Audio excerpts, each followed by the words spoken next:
All right, let's dive right into this explainer. Today, we're unpacking the incredibly intense 6-month rule of Nigerian General Murtala Muhammed. This is a leader who, in a flash, drastically changed the geography and the foreign policy of an entire nation, while simultaneously drawing the fierce ire of a global superpower. It's really a fascinating study of just how much history can be written in a remarkably short amount of time, and how completely differently that history can be interpreted depending on who's doing the writing. To truly wrap our heads around his legacy, we have to look at a pretty stark duality. On one hand, you have the Nigerian view, which often remembers him as this dynamic, anti-corruption crusader, a folk hero who simply wasn't afraid to take the tough actions. But then, on the other hand, recently declassified U.S. diplomatic cables paint a much, much darker picture. They describe a dangerous, unpredictable, and genuinely corrupt dictator. We're going to explore both of these perspectives impartially to get the full scope of his administration.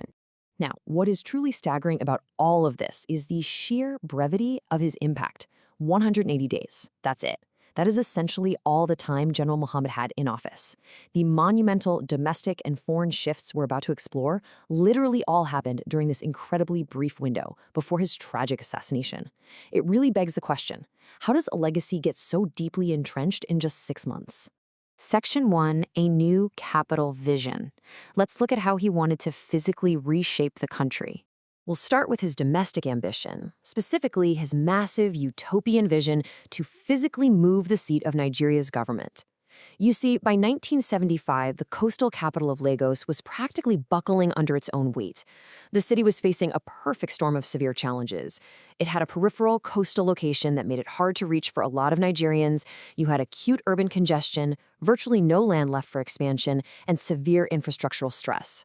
Plus, Lagos was geographically situated in an area dominated by a single major ethnic group, which many people at the time felt was actually hindering the goal of national unity. Relying on the findings of the 1975 Aguda panel, Muhammad initiated the monumental move to Abuja. The contrast here was night and day. Abuja basically offered everything that Lagos lacked. It provided a highly accessible central location, a totally blank canvas for a master plan city with low population density, and, crucial for that national unity we just talked about, it was an ethnically neutral territory. This was a bold, structural restructuring of the country's geography. Of course, an ambitious domestic infrastructure project like moving a capital city doesn't happen in a vacuum. It occurred right against the backdrop of a rapidly shifting Nigerian economy. The nation was pivoting heavily away from its traditional agricultural roots and heading toward an unprecedented era of oil wealth. Managing that booming revenue and deciding how to channel it into massive projects like a brand new capital was a central challenge of those 180 days. Section 2. Defying the United States. A bold, new foreign policy. So, while he was completely revamping Nigeria's domestic landscape, Muhammad also dramatically pivoted its foreign policy.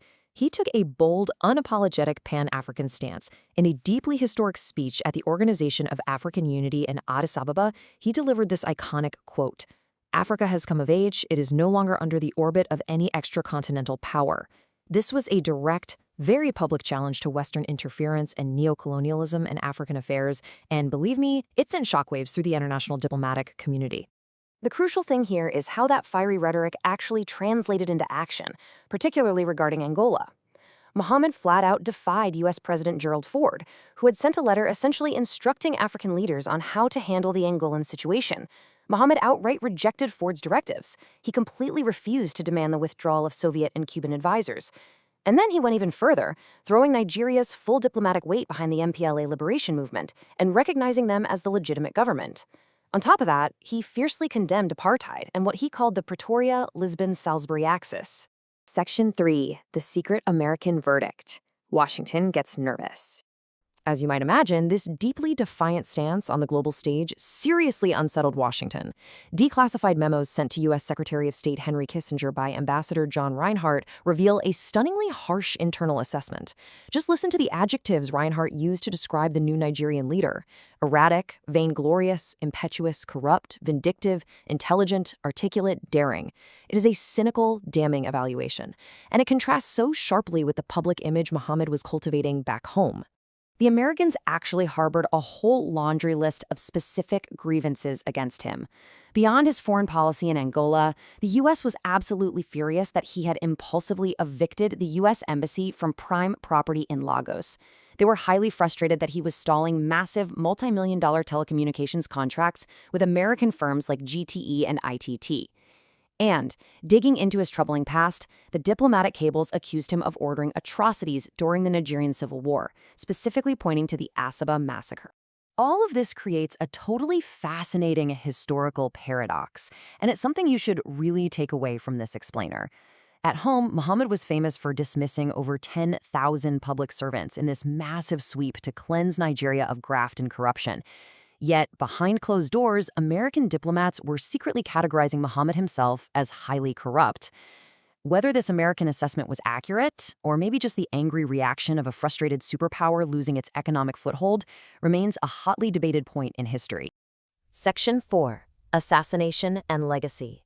180 days later.